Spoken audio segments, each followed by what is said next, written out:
노르웨이의 저명 인문학자에서 인기 추리소설가로 완벽히 변신한 한스 올라브 랄룸. 그의 첫 작품 파리인간은 추리소설가로서의 입지를 세우는 데 결정적인 역할을 했죠. 그는 아서 코난 도일과 아가사 크리스티를 잇는 고전 추리물의 대가로 평가받고 있는데요. 이번 두 번째 시리즈에선 연쇄 살인 사건 속 인간의 악성과 본성을 더욱 신랄하게 파헤쳐 언론의 찬사를 받고 있습니다. 오늘 한 권의 책은 전작을 뛰어넘는 추리의 전개와 치밀한 구성을 자랑하며 잠시도 방심할 수 없게 만드는 한스 올라브 랄룸의 두 번째 범죄 스릴러 위성인간입니다.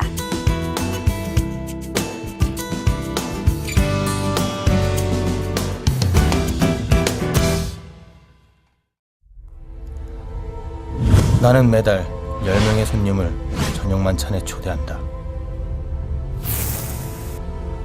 그들은 나의 가족 그리고 친구들이며 오랜 시간 많은 일을 함께 겪었다. 부와 명성이냐 가족과의 화합이냐 두 마리 토끼를 모두 잡을 순 없는 법. 부와 명성을 선택했기에 나는 늘 불안했고 일생을 불안에 떨었다.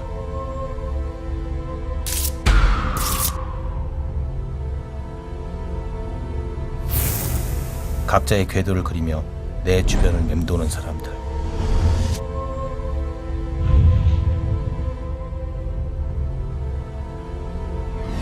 결국 나는 이들 중 한 사람의 손에 죽을 것임을 알고 있다.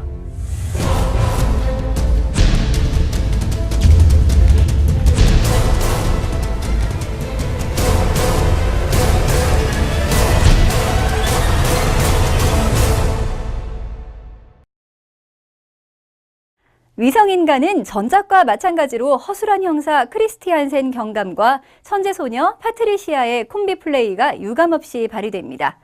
이야기는 크리스티안센 경감의 집무실로 걸려온 한 통의 전화로 시작합니다.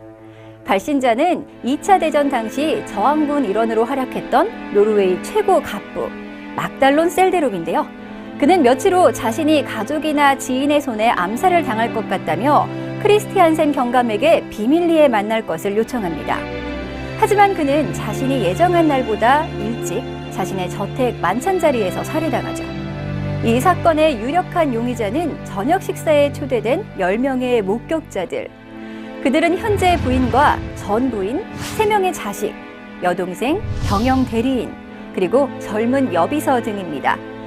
그런데 그 누구도 막달론의 죽음을 슬퍼하지 않습니다. 살해당한 막달론은 돈벌이에만 집중했고 가족과의 유대관계에는 소홀했죠. 용의자 신문 과정에서 날아든 연쇄살인 예고장. 사건의 단서를 잡기도 전에 용의자들은 차례차례 죽음을 맞이하게 되는데요. 결국 사건은 오리무중에 빠지고 맙니다. 범인을 찾는 동시에 용의자들의 죽음도 막아야 하는 크리스티안센 경감. 그는 천재소녀 파트리시아와 함께 냉혹한 살인마에 맞서 과연 진실을 밝혀낼 수 있을까요?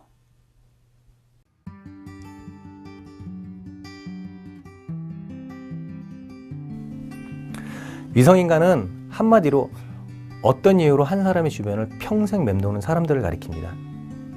책에서 파트리시아는 위성인간의 의미를 이렇게 말하고 있습니다.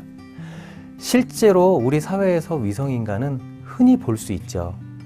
부유한 상류층에서 특히 많이 찾아볼 수 있는데 돈과 권력을 가진 이들은 자신이 원하든 원하지 않든 주변에 사람들이 몰리기 마련이에요. 하지만 이들은 자신만의 궤도를 충실히 돌 뿐이에요.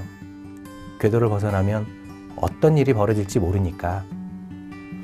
결국 위성인간은 자신의 목적을 이루기 위해서 그 목적의 핵심에 있는 사람, 즉 막달론 셀데롭의 주변을 맴도는 10명의 주변 사람들인 것입니다. 하지만 그들은 결코 자신의 목적에 대해서는 말하지 않습니다. 자신이 아닌 다른 누군가에 의해서 밝혀지기를 바랄 뿐이죠. 어떤 표현도 하지 않은 채 자신만의 거리를 두고 주기적으로 돌고 있는 것 뿐입니다. 따라서 작가는 위성인간이라는 신조어를 내세워 잘못된 혹은 부당한 대우라고 생각하는 자신의 삶을 보상받고 싶어하는 인간의 심리를 빗대는 동시에 주변에서 흔히 볼 수 있는 인간상에 대한 불만을 드러내고 있다고 할 수 있습니다.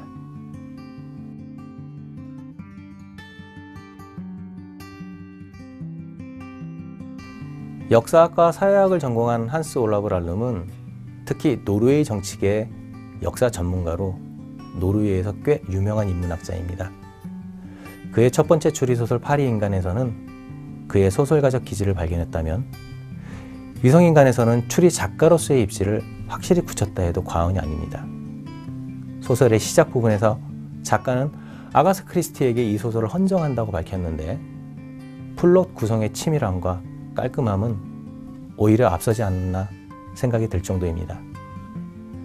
저자는 이번에도 자신의 전공을 살려 암울했던 2차 세계대전을 공통 배경으로 두고 있는데요. 전작의 제목에서 말하는 파리인간은 과거의 끔찍한 경우에서 벗어나지 못한 채 고통스럽고 불행한 삶을 이어가는 사람들을 말합니다. 하지만 이번 작품 위성인간은 어떤 이유로 한 사람의 주변을 평생 맴도는 사람을 가리킵니다. 또 두 책이 전하는 메시지에 초점을 맞춰 비교하며 읽는 것도 재미있을 것 같습니다. 파리인간이 생명의 윤리성을 강조했다면 위성인간은 한 사람의 탐욕, 그것이 주변인들에 끼친 영향과 그 결말이 어떻게 치닫는지에 대해 역설을 하고 있습니다. 하지만 끝까지 자신만을 위했던 한 남자의 인생을 곱씹는다면 또 다른 관전 포인트로 책을 감상할 수 있을 것입니다. 위성인간은 살해당한 막달론 셀드룹을 중심으로 위성처럼 맴도는 주변 인물들의 살인 동기와 심리를 탁월하게 묘사하고 있는데요. 이러한 심리 묘사는 여러 반전과 더불어 소설의 긴장감을 더욱 고조시키고 있습니다. 독자들이 이 책에서 범인 추적의 과정을 따라가다 보면 작가가 의도한 대로 인간이 어디까지 악독해질 수 있는지, 또 얼만큼 추악해질 수 있는지 인간 욕망의 끝을 지켜보게 될 겁니다.